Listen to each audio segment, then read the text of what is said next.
Well, the change in leadership in Zimbabwe has sparked strong reaction across the continent. CGTN spoke to some Nigerians and Ugandans. Here's what they had to say. I'm happy for that development. I think that's a good example for other leaders, especially in Africa and West Africa, to follow suit. Because it's not good for any leader to be, I think, above 4 years. Are you following? So at least 4 to 8 years enough. President Mugabe, for him to resign, or for him to be forced to resign, I think there's a lot of lesson African leaders need to learn. We need to give other people chance, more especially the youths, so that they will come up with new innovations. We are living in a Zadok age where we need a lot of things to be done in Africa today.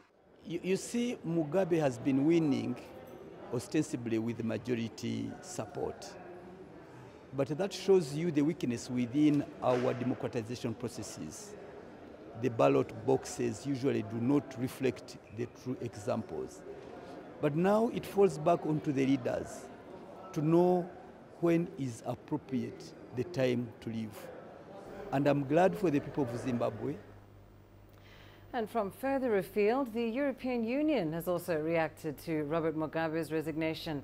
The organization says it shares Zimbabweans' hopes for an orderly transition to democracy.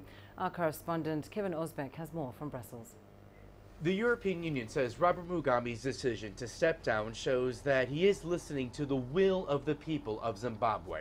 The EU's chief diplomat, Federica Mogherini, has released a statement saying inclusive dialogue needs to take place to help Zimbabwe on its path to democracy. She says as the country enters this new phase, both respect for fundamental human rights and freedoms will be key. In her statement, Mogherini has also stressed that the EU will be ready and is willing to work with the African Union to help Zimbabwe's political transition.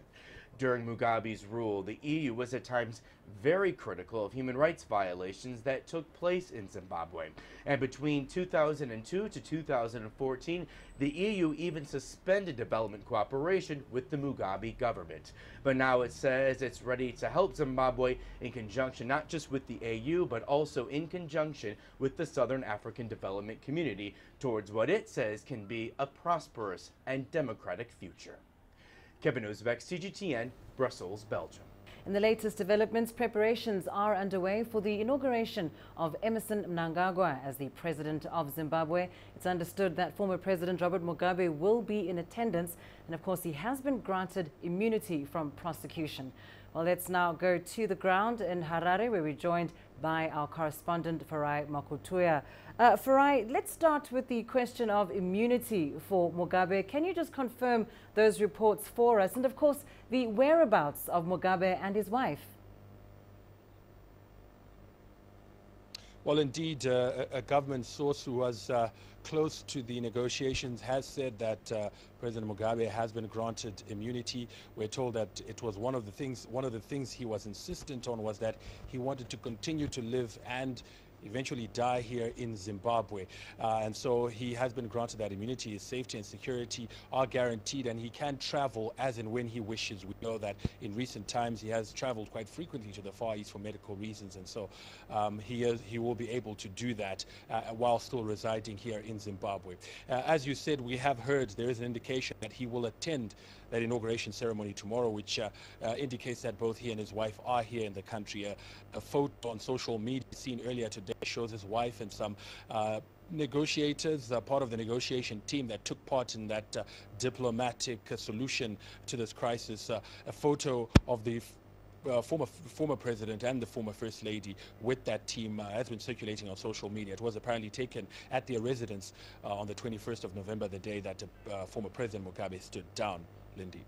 I must say I'm rather curious about what kind of reception he'll get at that inauguration, Farai. But indeed, talk us through the preparations for tomorrow and what kind of ceremony we should expect. Well, it will obviously be a ceremony marked with a lot of military ceremony. There will obviously be, all these military parades, inspection of guard of honor. The Chief Justice will do the swearing in. All the justices of the Supreme Court will be in attendance and part of that entourage. we also expect that there'll be a carnival atmosphere there. The ruling party, which has been mobilizing its supporters, is hoping to pack the 60,000-seater National Sports Stadium here in Harare.